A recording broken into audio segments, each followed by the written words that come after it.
Hello students. हम हमारा जो नंबर सिस्टम्स चैप्टर है which is first chapter in quantitative aptitude and which is very important. अगर हम कैट के एंगल से देखते हैं तो बहुत ही इम्पोर्टेंट चैप्टर है, वो शुरू कर चुके हैं। और आज का जो सब टॉपिक है वो है रिमाइंडर थ्योरम।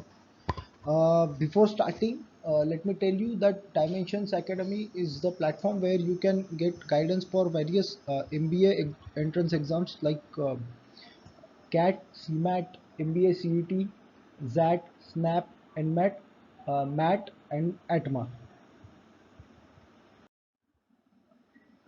रिमाइंडर थ्योरम का एक एग्जांपल लिया है मैंने कि सपोज आपको क्वेश्चन पूछा जाता है कि find out remainder of 17 into 23 divided by 12। ये जो एग्जांपल है, तो in case of competitive exam आप ऐसा कैलकुलेट तो नहीं करते बैठ सकते कि डिवाइड करने के बाद कितना आता है, राइट। और डिवाइड करने के बाद भी अगर डेसिमल में आंसर आता है, आपको कैलसी अलाउड होता है कैट के आंसर्स निकालने के लिए, लेकिन हर बार आप डेसिमल का कन्वर्जन नहीं करते बैठ सकते। आप कैलकुलेट करके कैसे निकालोगे रिमाइंडर। सो इसका एक बेसिक मेथड है, वो आज डिस्कस करेंगे। तो फर्स्ट ऑफ ऑल क्या करना है, 17 इंटू 23, तो 17 और 23 ये मैंने कैसे लिख लिया देखिए। 17 लिख लिया 12 प्लस 5, देन 23 लिख लिया 12 प्लस 11। ओके, तो अगर इन दोनों नंबर को अगर मैं 12 से डिवाइड करता हूँ, करेक्ट, तो मेरा रिमाइंडर क्या आएगा। तो बेसिकली रिमाइंडर आएगा 5 एंड 11। ओके, अब चैलेंज बचता है कि 5 और 11 को डिवाइड करने के बाद कितना क्या रिमाइंडर आएगा। तो ये थोड़ा एक ईजी एग्जांपल है, समझने के लिए ईजी लिया है। तो 11 इंटू 5 तो आप इजीली कर सकते हैं 55, और 55 को अगर आप 12 से डिवाइड करते हो तो पहले तो 55 डिवाइडेड बाय 12 आप करोगे, तो बेसिकली 12 वन ज़ा 12, देन 12 4 ज़ा 48 और रिमाइंडर आएगा 7। करेक्ट। सो ये स्टेप बाय स्टेप एक बार फिर से बता देता हूँ क्या करना है। ये अगर प्रॉब्लम आता है ऐसे टाइप का, बहुत ज़्यादा चांसेस है कैट में ऐसे टाइप का प्रॉब्लम आने के। सो ध्यान दीजिएगा मैंने क्या किया। 17 और 23 को 12 प्लस 5 और 12 प्लस 11 के फॉर्म में लिख लिया, since we are dividing by 12। Okay, अब 12 से डिवाइड करने के बाद इनका रिमाइंडर क्या आएगा, दोनों का 5 and 11। Correct. So 5 into 11 divided by 12 कर लिया। अब since this is very easy कि 11 इंटू 5 55 और उसको 12 से डिवाइड करना इजी है, तो हमको वो डिवाइड करने के बाद 7 जो रिमाइंडर आता है, this will be our answer. So this is the remainder. आप कैलसी लेके कैलकुलेट भी कर सकते हैं क्रॉस वेरीफाई करने के लिए। When 17 and 23 is divided, then 7 is remainder, right. एक और बड़ा एग्जांपल लिया है क्योंकि जो पहला एग्जांपल था वो 2 स्टेप में आंसर आ गया। आपको समझने के लिए थोड़ा और बड़ा एग्जांपल ले रहा हूँ। Find out remainder of 1421 into 1423 into 1425। अब इतना बड़ा प्रॉब्लम तो आप कैलसी पे भी करते बैठेंगे तो सॉल्व नहीं हो सकता, राइट। तो आपको बेसिकली ये ट्रिक ही लगने वाला है, या रिमाइंडर थ्योरम ही आपके काम आने वाला है इस केस में। अब ये प्रॉब्लम सॉल्व करते वक्त आपको 12 का थोड़ा ये 12 का जो टेबल है वो याद करना पड़ेगा। आप अगर 1421 को 12 से डिवाइड करते हो तो 5 रिमाइंडर आता है। ओके, आई होप आपको रिमाइंडर क्या है वो पता होगा। अगर नहीं पता है तो आपको पहले वाले वीडियोस देखने होंगे। कोशंट रिमाइंडर क्या है, इंटीजर क्या है, ये सारे कंसेप्ट मैंने पहले वीडियोस में बताए हैं। 1423 divided by 12, then in that case 7 will be remainder, and 1425 when it is divided by 12, then 9 will be remainder.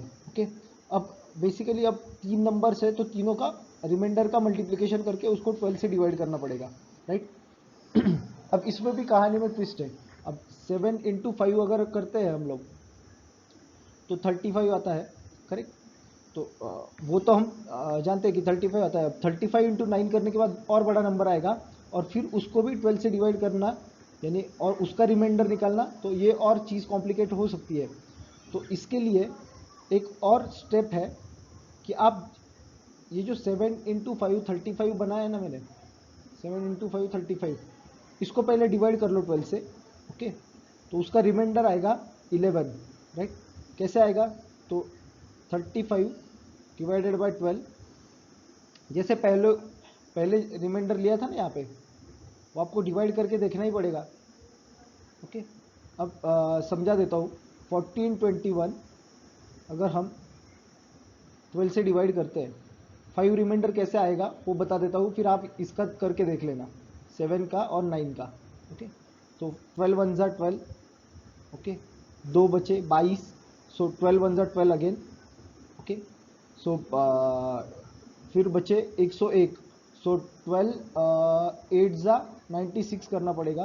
Okay, सो 96 करने के बाद 101 को 96 से निकाल दिया, 101 में से 96 मैंने सब्ट्रैक्ट कर दिए, तो 5 बचेंगे। तो that's how 5 is remainder here. आप 1423 ये जो नंबर है इसका करके देख सकते हो क्रॉस वेरीफाई करने के लिए, और 1425 का भी करके देख सकते हो, राइट। आप एक बार करके देख लेना। तो दिस इज हाउ, अगर 35 12 डिवाइड करते हैं तो 12 वन ज़ा 12, 12 टू ज़ा 24, तो बचता है क्या? 11। So 11 will be remainder, right. This 11 is taken from here. Okay, and 9 is kept as it is, correct. 9 हमने वैसा का वैसा रखा है। ओके, ये थोड़ा रफ कर लेता हूँ।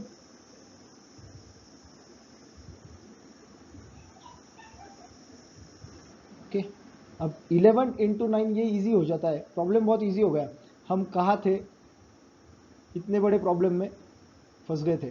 ओके, और कहाँ आ गए?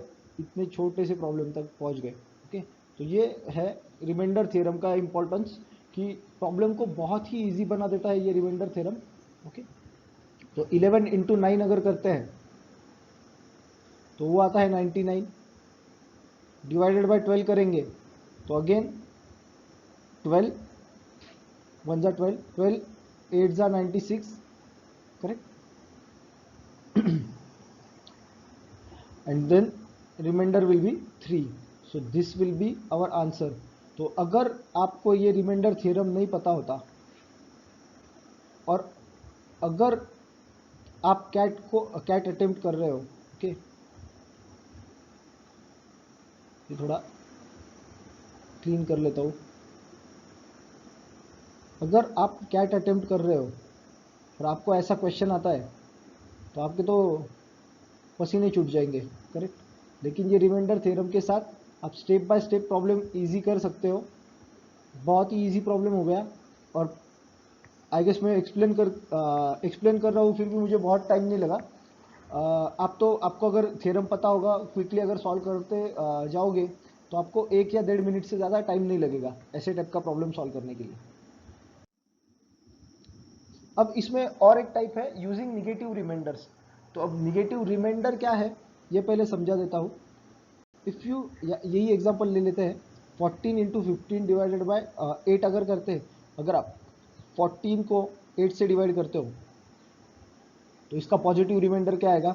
8 वन ज़ा 8, ओके, सो 8 वन ज़ा 8, और बचेगा क्या? 6, तो 6 will be its positive remainder plus 6, correct.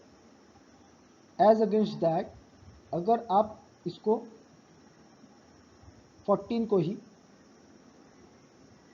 8 से डिवाइड करते हो और उसका निगेटिव रिमाइंडर निकालना चाहते हो, तो 8 वन ज़ा 8, 8 टू ज़ा 16, ओके, 8 टू ज़ा 16, तो 14, आपने तो 16 ले लिया। अब कितना रिमाइंडर आएगा? 14 को 16 को 14 में से सब्ट्रैक्ट करने के बाद -2, so -2 will be its negative remainder of this division. Okay, always remember this.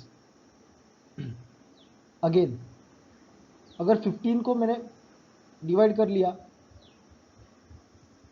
15 को 8 से डिवाइड कर लिया, तो उस केस में 14 के केस में -2 आ रहा था, तो 15 के केस में ऑब्वियसली 8 टू ज़ा 16, ओके, तो 15 माइनस 16 कितना बचेगा, -1, correct. So -1 will be remainder in this case, its negative remainder. अब हमारे रिमाइंडर थ्योरम से ये प्रॉब्लम बहुत इजीली सॉल्व हो सकता है पॉजिटिव रिमाइंडर्स के साथ भी. देखिए रेगुलर मेथड में क्या किया, 14 को 8 से डिवाइड कर लिया तो 6 रिमाइंडर आया, 15 को 8 से डिवाइड किया 7 रिमाइंडर आया, 7 इंटू 6 42 आ गया, 42 को 8 से डिवाइड किया तो 8 5 ज़ा 42, तो 2 रिमाइंडर आया and 2 will be our answer. 2 को हम आगे जाके डिवाइड नहीं कर सकते 8 से, करेक्ट.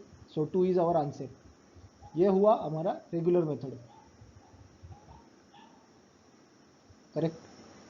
लेकिन अब निगेटिव रिमाइंडर्स के साथ ये प्रॉब्लम कैसे सॉल्व कर सकते हैं, 14 को 8 के साथ डिवाइड किया, मैंने बताया ना -2 रिमाइंडर आता है, और 15 को 8 के साथ डिवाइड किया तो -1 रिमाइंडर आता है, करेक्ट. सो इन दोनों का अगर प्रोडक्ट करते हैं तो -2 इंटू -1, माइनस माइनस का अगर मल्टीप्लाई करते हैं तो +2 आंसर आता है, करेक्ट. ये जो +2 दिखा है, तो ये और ये जो आंसर है ये सेम ही है ना. तो you can also use negative remainder concept for solving some complex problem. अब यहाँ पे तो प्रॉब्लम इजी था तो आप ये सॉल्व कर सकते थे, करेक्ट. इजीली रेगुलर मेथड के साथ प्रॉब्लम सॉल्व कर सकते थे. लेकिन अगर प्रॉब्लम थोड़ा डिफिकल्ट है तो आगे एक प्रॉब्लम दिया मैंने. अब ये find out remainder when 51 and 52 is divided by 53, 51 into 52 is divided by 53. अब ये इतना बड़ा पहाड़ जैसा प्रॉब्लम है, 51 into 52 पहले करो फिर 53 से डिवाइड करो, ये ऐसा प्रॉब्लम आप सॉल्व कर सकते हैं क्या. तो मुझे नहीं लगता कोई भी इतना बड़ा मैथ्स का ज्ञानी है कि एकदम क्विकली मल्टीप्लाई करके सॉल्व कर दे. तो ऐसे केस में हमको निगेटिव रिमाइंडर काम आते हैं. 51 को अगर 53 से डिवाइड करते हैं तो 51 डिवाइडेड बाय 53 अगर करते हैं, ओके, तो 53 को 51 से डिवाइड करने के बाद 53 1 ज़ा 53 और -2 रिमाइंडर आएगा एज ऑलवेज, ये मैंने दिखाया है. और सिमिलरली 52 को अगर 53 से डिवाइड करते हैं तो -1 रिमाइंडर आएगा, करेक्ट. और फिर इन दोनों का जो प्रोडक्ट रहेगा +2, वही हमारा आंसर होगा. कितना इजीली सॉल्व हो गया problem with negative remainders. So always remember, थोड़ा प्रैक्टिस का ज़रूरत है, कहाँ पे कौन सा टाइप यूज़ करना है या कौन सा क्वेश्चन में कौन सी मेथड यूज़ करनी है, इसके लिए थोड़ी प्रैक्टिस लगेगी. लेकिन रिमाइंडर थ्योरम का बहुत इंपॉर्टेंस है क्योंकि इस टाइप का प्रॉब्लम काफ़ी बार कैट में पूछा गया है. So thank you for watching this. ये एक इम्पॉर्टेंट वीडियो था और कैट में रिमाइंडर थ्योरम का बहुत इम्पोर्टेंस है. तो प्लीज़ थोड़ा इस पे फोकस करिए, ज़्यादा से ज़्यादा क्वेश्चंस सॉल्व करने की ट्राई करिए, और प्लीज़ हमारे चैनल को सब्सक्राइब करिए और आपके सारे फ्रेंड्स के साथ भी शेयर करिए.